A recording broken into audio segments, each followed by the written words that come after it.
Hello everyone, it's Miss Lindsay here. I'll be teaching you for the next couple of units.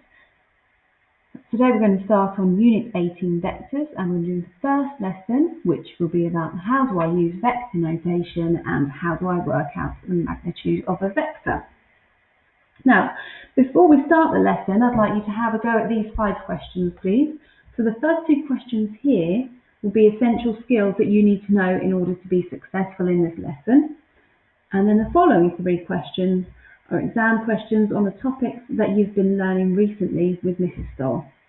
Have a go at those, pause the video, and then we'll go through the answers together after.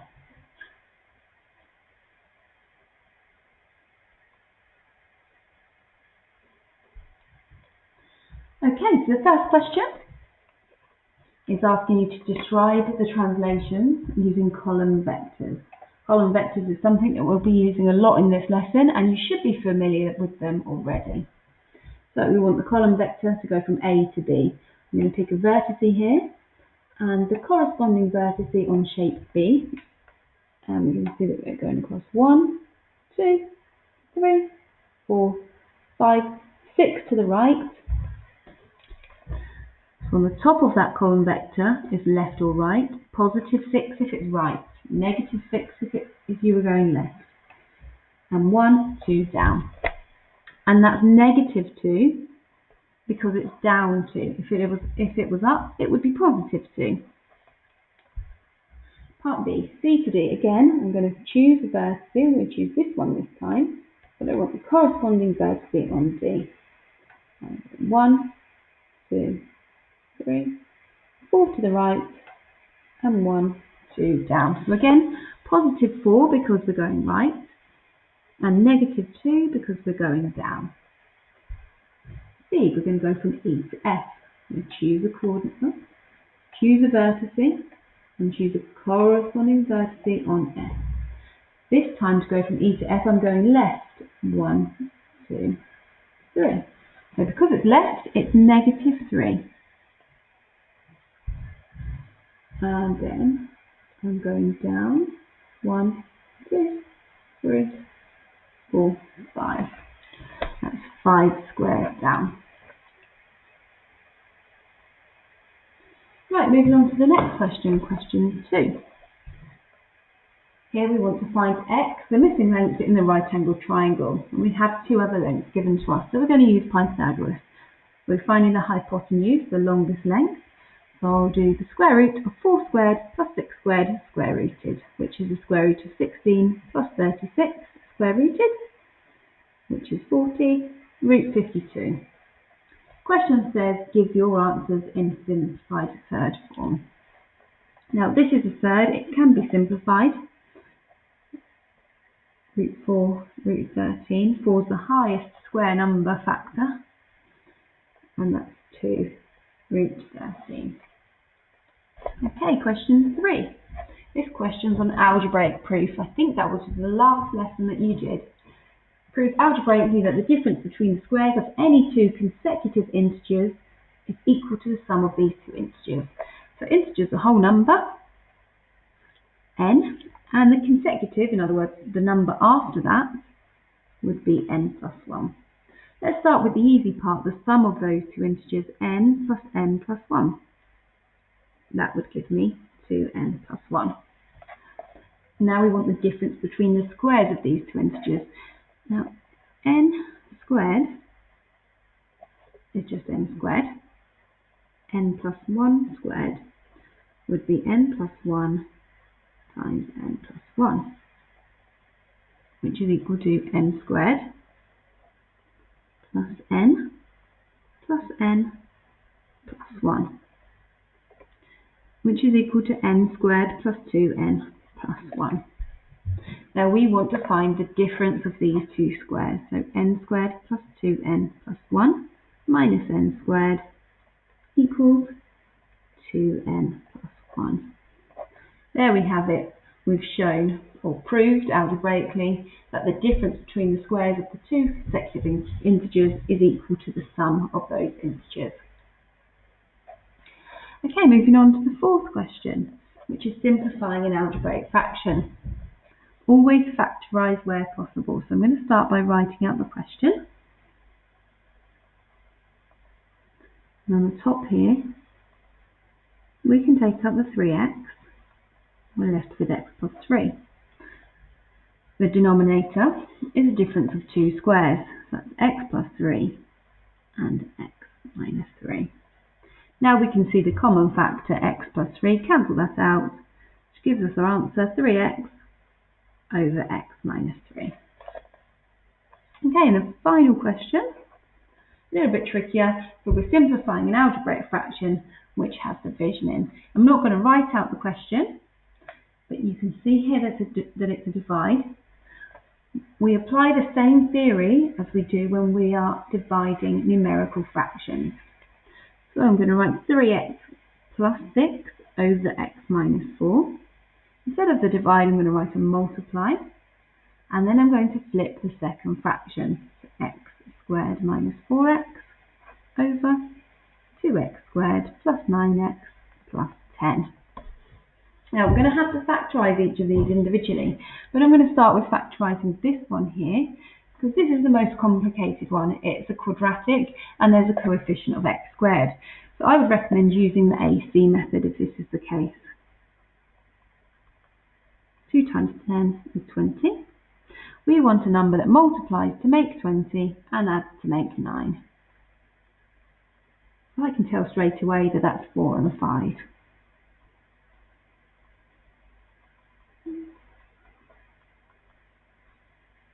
The next step would be to write it out like this and then split it into 2.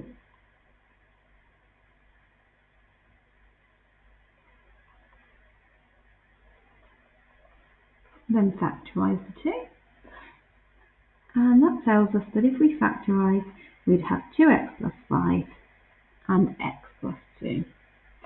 Right, so now that I know what I can write these two brackets instead of this expression, I can factorise the rest as well. 3x plus 6 factorises to 3, x plus 2 over x minus 4, multiplied by x minus 4 over 2x plus 5 and x plus 2.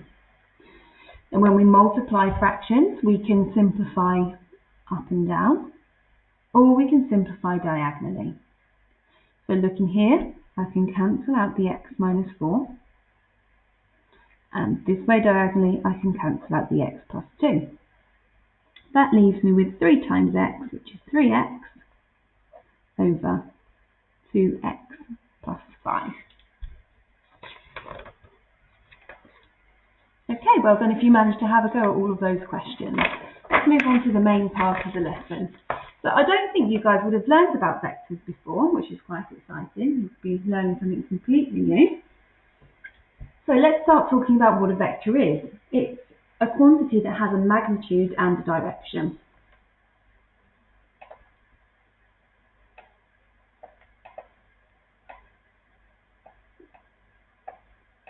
That's a bit better, you can see that now. The magnitude of a vector is its size, and then displacement is a change in position. A displacement can be written as 3, 4, where we're going 3 to the right and 4 up. Of course, if it was negative 3, as we've already discussed, that would be going left, and if it was negative 4, it would be going down. Some examples of vectors are force, like 5 newtons acting vertically upwards. You've got a magnitude and a direction. And velocity, 15 kilometers per hour, the magnitude, due north, the direction.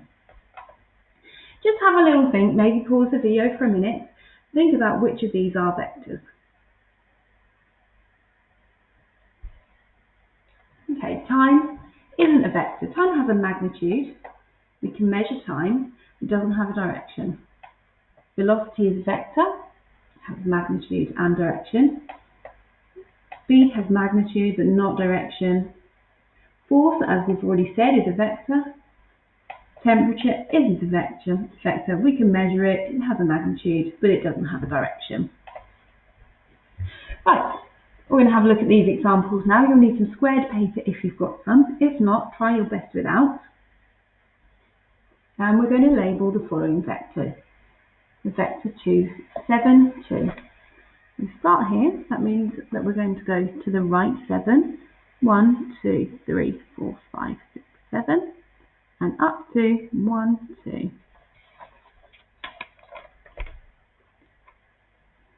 Make sure that you label your direction as well. Join that with a ruler. Going from here to here, the arrow's going that way.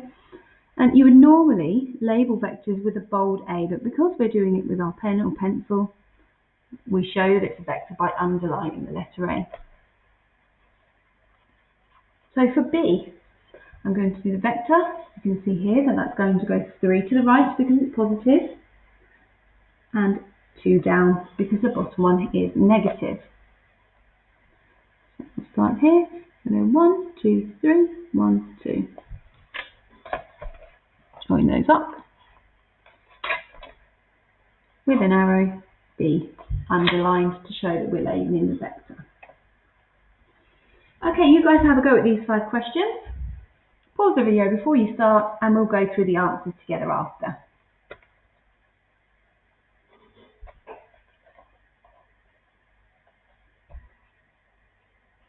I think these are relatively easy, so I'm going to go through quite quickly. So for A, we're going 1 across and 3 up.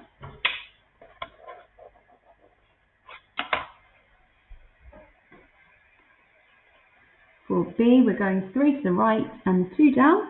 1, 2, 3, 1, 2.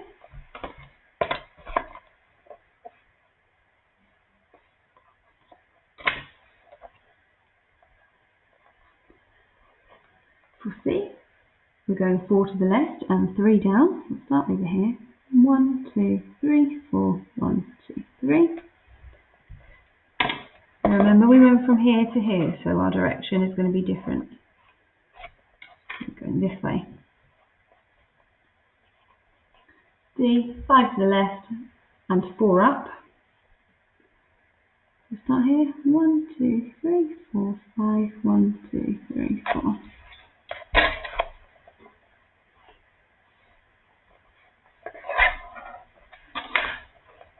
And for E, we're not going left or right, 0, but we're going 1, 2, 3, 4, 5 up.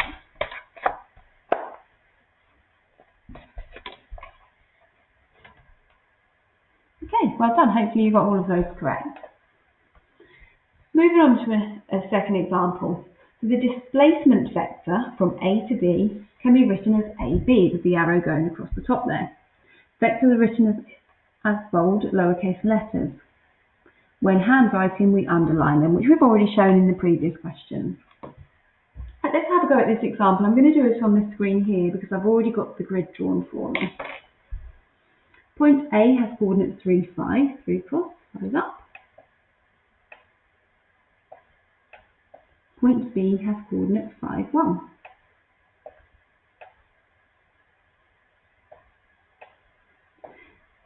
Write AB as a column vector.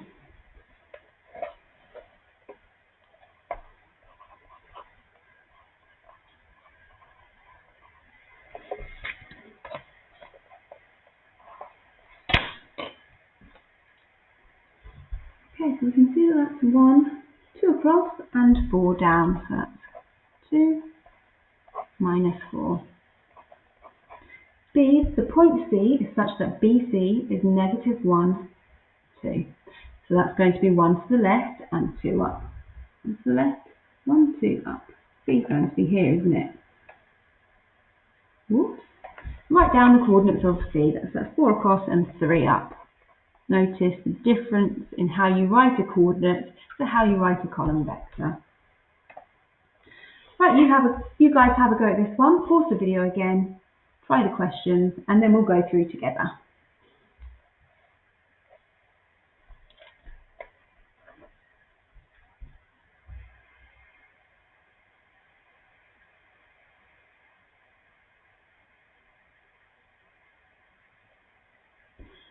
Okay, question 4. Now there is a hint here that says mark the points on the grid. Now I've been told you guys are pretty smart, so you may not have to do the grid. You may be able to do it without. Let's have a look at both. I'm going to do a quick grid.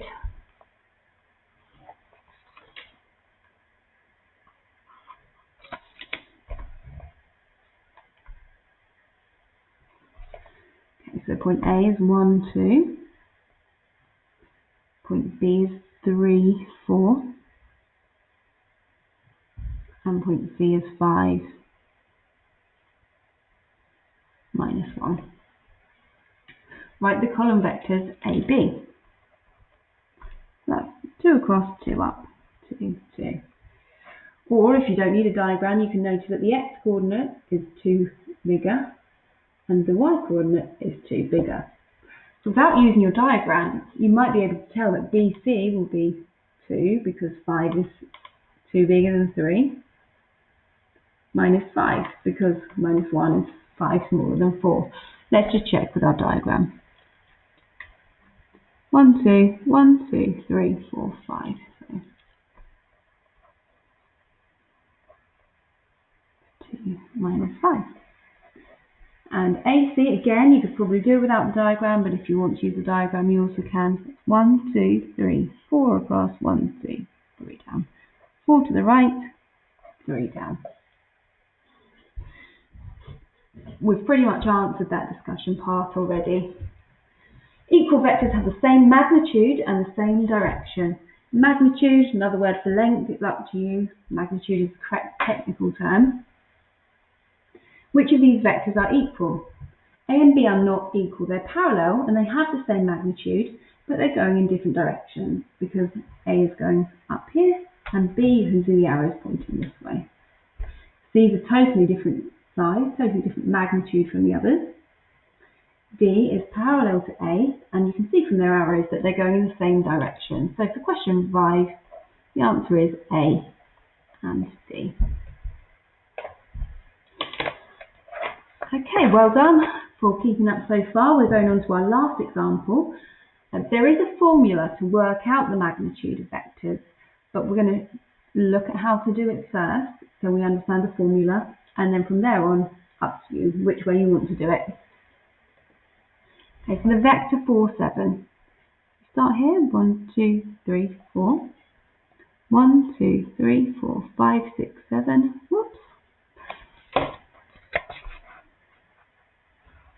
How would we find the length of that? There's a clue from our starter. We used Pythagoras in our starter, didn't we, to find that length. So this is 4 along, and this is 7 up. How are we going to find the length here? Well, we're going to do the square root of 4 squared plus 7 squared, which is the square root of 16 plus 49, which is the square root of 65. That can't be simplified, so we'll leave that as root 65.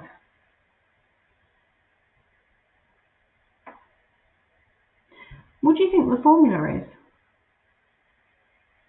Notice the 4 and the 7. Oops. Notice the 4 and the 7. Okay, let's just have a look at B. Again, I want you to be thinking about what the formula is. So we're going to start here. And I'm going to go 1, 2, 3, 4, 5, 1, 2.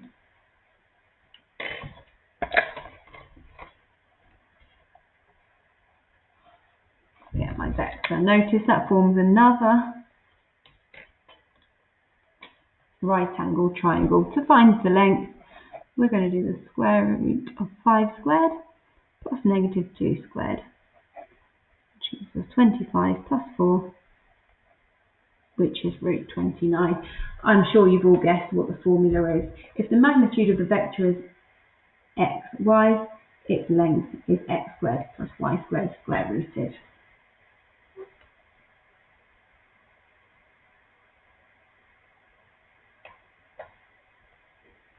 Okay, you guys have a go at this question. If you want to use the formula, you can. Rewind the video, write the formula down.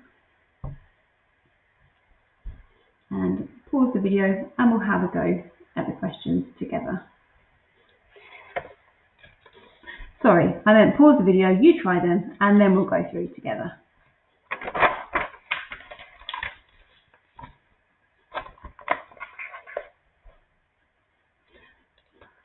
Okay, question 6. Find the magnitude of the vector AB. Give your answer to 3 significant figures. Now, I'm going to go straight into the formula. I've had enough of diagrams. They've helped me so far, but I've got a formula. That's 4 squared plus minus 5 squared square rooted, which is 16 plus 25 square rooted, which is the square root of 41. Now this question doesn't say to leave in third form, it asks us to give it to 3 significant figures, so that's 4.60. Question 7, work out the magnitude of each vector where necessary, leave your answer as a third. So for A.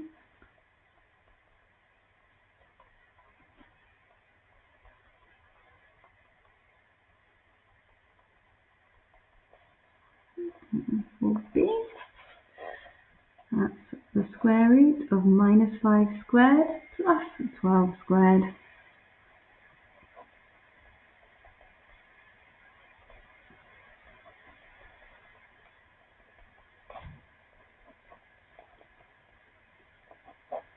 I'm not explaining, guys, these are all really similar. -1 squared plus -3 squared.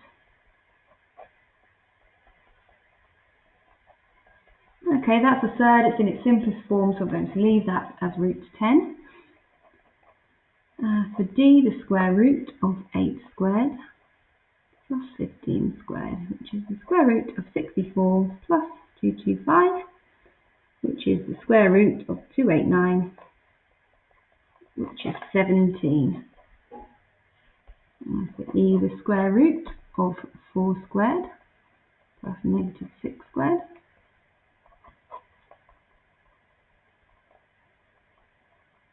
is root 52, which is the same as root 4, root 13, which is 2 root 13. Okay, brilliant. If you've got this far, let's go on to question 8. This is a reasoning question. So in triangle ABC, AB is 20, -15, and AC is -7, 24. There's a hint here that tells us to sketch. And the reason why you wouldn't do an accurate drawing, the numbers are big, it would take a long time, and it's just as useful to do a sketch in this case. We don't actually need the sketch for part A because we just want the length of the side AB. So we can use the formula that we've been using already. So we'll do the square root of 20 squared plus -15 squared, which is 400 plus 225, which gives us the square root of 625, which is 25.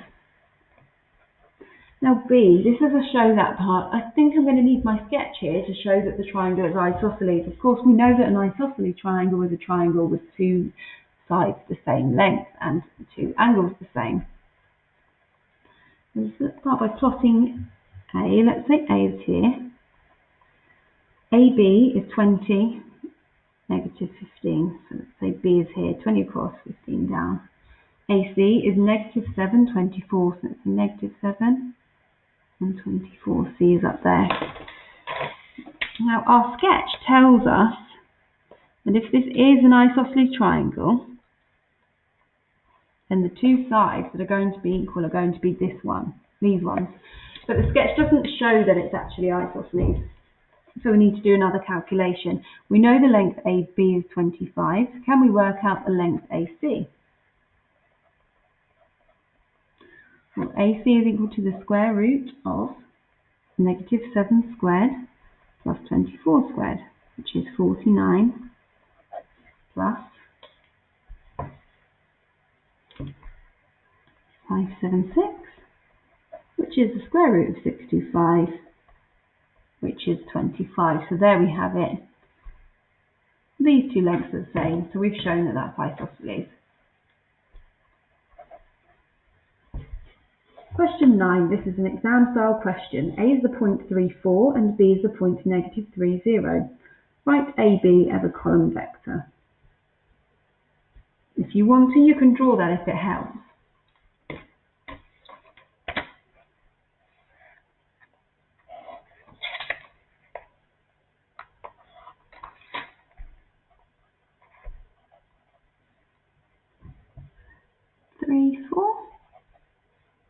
B -30, and we want AB. Be careful, make sure that you're going from A to B, not B to A. 1, 2, 3, 5, 6, 1, 2, 3, 4. So that's left 6, 4 down. There we go. Part B, find the length of vector AB. So we'll do the square root of minus 6 squared plus minus 4 squared. Or should I say negative 6 and negative 4? That's 36 plus 16, which is root 42, which can't be simplified. Finally, question 10. Another reasoning question. AB is 3, 4. B is a point 2, 3. Work out the coordinates of A. Again, I think a sketch could help us here. If you're ever in doubt, especially with... Sorry, there's a bug. It just scared me. Go away. If you're ever in doubt, especially with any geometry questions, always just draw a diagram. It really, really does help so much. So B is a point 2, 3. AB is 3, 4. So that means to get from A to B, we're going to be going 3 to the right and 4 up. To go backwards to work out where A is, let's go 3 to the left and 1, 2, 3, 4 down. There's that bug going. A. So A is coordinate -1, -1. Let's just check that that works. 1, 2, 3. 1, 2, 3, 4. Perfect. Okay, well done if you've completed all that. Well done if you've got lots correct as well. I'll put a quiz up for you this week and you can have a go at that. And hopefully you can show that your knowledge has sunk in and that you've learned something. See you soon.